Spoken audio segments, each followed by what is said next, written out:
बिस्मिल्लाहिर्रहमानिर्रहीम। अस्सलाम वालेकुम। आज लेक्चर नंबर 2 हम लोग स्टार्ट करने जा रहे हैं। तो आज के इस लेक्चर में हम लोग रिलेटिव फ्रीक्वेंसी के बारे में डिस्कस करेंगे और मिड पॉइंट के बारे में डिस्कस करेंगे कि आप लोग मिड पॉइंट किस तरह से निकाल सकते हैं और रिलेटिव फ्रीक्वेंसी जो वो किस तरह से निकाल सकते हैं। रिलेटिव फ्रीक्वेंसी को स्टूडेंट आप लोग जो है वो सिंपल RF से लिख सकते हैं और जो मिड पॉइंट है उसको आप लोग जो है वो MD से लिख सकते हैं। ठीक है, तो रिलेटिव फ्रीक्वेंसी की अगर बात करेंगे तो हम लोग RF से इसको लिखते हैं और मिड पॉइंट की बात करें तो इसको हम लोग MD से लिख सकते हैं। तो आइए चलते हैं, हम अपने एक्सरसाइज को सॉल्व करते हैं। एक्सरसाइज 2.4 को हम लोग सॉल्व करेंगे।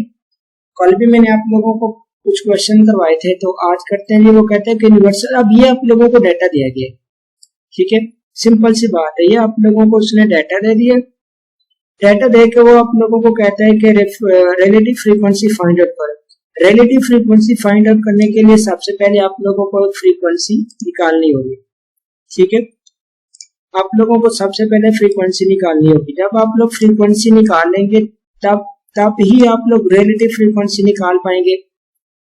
अच्छा जी, ये नंबर हम लोगों ने दे दिए, तो गिवन हमें डाटा था टैली जितने नंबर थे 2 से 6 तक, जब मैथ में जितने भी नंबर आते थे वो हम लोगों ने यहाँ पे लिख दी। कल भी मैंने ये बात आप लोगों को समझाई थी लेक्चर नंबर 1 में।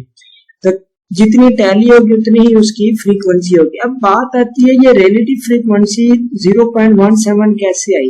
स्टूडेंट्स, आप लोगों ने ये करना है, इस फर्स्ट क्लास की ये वाली जो फ्रीक्वेंसी है 3, इसको डिवाइड कर लेने आप लोगों ने 18 पे। ठीक है, इस तरह आप लोगों ने इसको लिखना है। मैं आप लोगों को बता देता हूँ, 3 डिवाइडेड बाय 18। ठीक है, या आप सिंपल आप लोग अगर कैलकुलेटर ओपन कर लें तो उसमें भी आप लोगों को ये हो जाएगा। आपने 3 को ऊपर रखना है और नीचे आप लोगों का जो है वो 18 आ जाएगा। ये आप लोग कैलकुलेटर पे भी मैं आप लोगों को करके बता देता हूँ। आप लोगों ने कैलकुलेटर आ गया। अब ये देखें, यहाँ पे आप लोग 3 को ऊपर रखेंगे, 3 डिवाइडेड बाय 18। स्टूडेंट्स ये देखें 0.166, मैंने कल बात की थी कि जो डिजिट है ना ये 5 से ग्रेटर देन हो तो ये नेक्स्ट डिजिट में कन्वर्ट हो जाते हैं। 5 के बाद 6 आता है, 6 के बाद 7। अब ये 6 है तो 6 के बाद नंबर कौन सा आता है, 7, इसलिए हम लोग यहाँ पे 0.17 लिख देंगे। सेम इस तरह 2 को 18 पे अगर आप लोग डिवाइड करेंगे तो उसका भी सेम यही चीज आ जाना है, 0.1। अब रिलेटिव फ्रीक्वेंसी आप लोगों ने निकाल ली। रिलेटिव फ्रीक्वेंसी का सम जो है वो ऑलवेज 1 के इक्वल होता है। याद रख लो मेरी बात, रिलेटिव फ्रीक्वेंसी का सम 1 के इक्वल होता है। अगर रिलेटिव फ्रीक्वेंसी का सम 1 के इक्वल नहीं आता तो इसका मतलब है कि आपने कुछ ना कुछ मिस्टेक जरूर की है। आप लोगों ने मिस्टेक नहीं करनी, रिलेटिव फ्रीक्वेंसी निकालना बता दी मैंने। क्वेश्चन जिस तरह का मर्जी आ जाए, आप लोगों ने रिलेटिव फ्रीक्वेंसी निकाल लेनी है, रिलेटिव फ्रीक्वेंसी का सम लेना है और उसका जो सम है वो 1 के इक्वल ही आना चाहिए। अगर रिलेटिव फ्रीक्वेंसी का सम 1 के इक्वल आता है तो इट मीन्स दैट आपका सवाल सही है।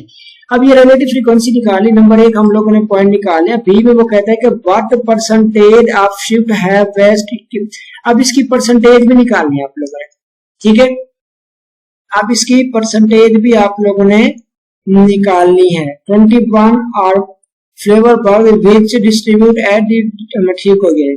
परसेंटेज ऑफ शिफ्ट है वेस्ट ऑफ 31 और ये 13 है आप लोगों के पास। ठीक है, 13 को आप लोगों ने ऊपर रखने और 18 पे डिवाइड करना है। जो जवाब आएगा आपके पास आएगा उसको 100 के साथ आप लोगों ने मल्टीप्लाई करना है। ये भी मैं आप लोगों को करके बता देता हूँ। आप लोगों ने ये करना जी, 13 डिवाइडेड बाय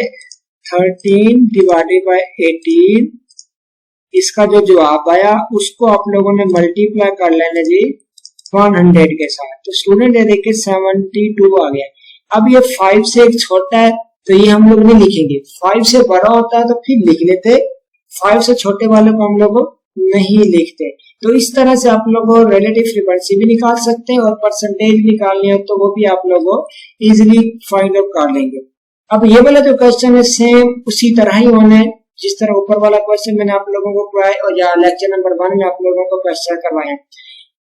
डाटा चेंज हो सकता है लेकिन आप लोगों के पास मेथड वही है। अब इसमें फ्रीक्वेंसी निकालना है, सिंपल इसको प्लस कर लो, कोई मसले की बात है। इन सब को प्लस करो, जो आंसर आएगा आप लोगों का वो हो जाएगा। अब रिलेटिव फ्रीक्वेंसी की बात आएगी देन आप लोग थोड़ा सा चेंज अप कर लेंगे। इसमें भी रिलेटिव फ्रीक्वेंसी सेम उसी तरह है, ये भी आप लोगों ने अच्छी तरह से अंडरस्टैंड कर लेनी। अब मैं आप लोगों को मिड पॉइंट वाला बता देता हूँ कि आप लोग मिड पॉइंट, अब ये क्लासेस है, परेशान ना हो जाइएगा। आप लोग सोचेंगे कि ये पता नहीं ज्यादा आ गई है, तो ये ऊपर डाटा आप लोग चेकआउट कर सकते हैं। डाटा ज्यादा था यहाँ से लेके यहाँ तक, इसलिए भी उन लोगों ने एक क्लास यहाँ बना दी और एक क्लास यहाँ बना दी। इस वाली फ्रीक्वेंसी और इस वाली फ्रीक्वेंसी का सम जो है वो आप लोगों के सामने ये वाला आता है, ठीक है। अब मिड पॉइंट वाले क्वेश्चन की तरफ चलते हैं, ताकि आप लोगों को मिड पॉइंट निकालने का भी मैं मेथड बता दूं कि आप लोग मिड पॉइंट किस तरह से निकालते हैं। हाँ जी स्टूडेंट्स, यहाँ पे आप लोगों ने मिड पॉइंट निकालना है। अब ये आप लोगों के पास है जी क्लासेस दी हुई हैं, ठीक है। आपने करना क्या, फ्रीक्वेंसी तो आप लोगों को पता है, जितने टैली होगी जितने नंबर होंगे उतनी फ्रीक्वेंसी होगी, वो तो बात खत्म हो गई। अब बात आ गई आप लोगों के पास मिड पॉइंट की। स्टूडेंट्स, आप लोगों ने दोनों को जमा करना है, दोनों को प्लस करना है। 5 प्लस 6 करेंगे तो कितना आएगा 11। अगर 11 को 2 पे डिवाइड करें, 11 ऊपर रखेंगे 2 नीचे रखेंगे तो 5.5 आप लोगों के पास आ जाएगा। सेम इसी तरह 8 और 7 को प्लस किया 15 आया। 15 को 2 पे डिवाइड करेंगे, 15 आप लोगों ने ऊपर रखा, 2 को नीचे डिवाइड किया, देन आप लोगों के पास 7.5 आ जाएगा। और याद रखना आप लोगों ने जो 2 है ना उसको नीचे रखना है, अगर 2 को ऊपर रखेंगे तो आंसर कुछ और आ जाएगा। ये भी मैं आप लोगों को करके बता देता हूँ ताकि इसका भी जो कंफ्यूजन है आप लोगों की दूर हो जाए। अब 2 ऊपर रखे और 15 को अगर नीचे रखते हैं तो आंसर आपके पास ये आता है, हालांकि ये गलत है। इस तरह आप लोगों ने नहीं करना, अपने 2 को ऊपर रखना है, सॉरी 15 को आप लोगों ने ऊपर रखना है और 2 को नीचे रखना है। सेम इस तरह इन दोनों को आप लोगों ने प्लस कर लेना है, जो जवाब है उसको 2 पे डिवाइड करेंगे तो आप लोगों के पास ये आ जाएगा। फ्रीक्वेंसी का सम निकाल ले, ये आप लोगों ने मिड पॉइंट निकाल ले, सेम आप लोगों का क्वेश्चन हल हो जाएगा। और ये कुछ थ्योरी के क्वेश्चन है, ये रीड आउट खुद कर लीजिएगा। इस पीडीएफ का लिंक जो है डिस्क्रिप्शन में दे देता हूँ, वहां से आप लोग इसका जो पीडीएफ है उसको भी डाउनलोड कर सकते हैं। नेक्स्ट लेक्चर में इंशाल्लाह आप लोगों के साथ मजीद डिस्कस करेंगे। अल्लाह हाफ़िज़।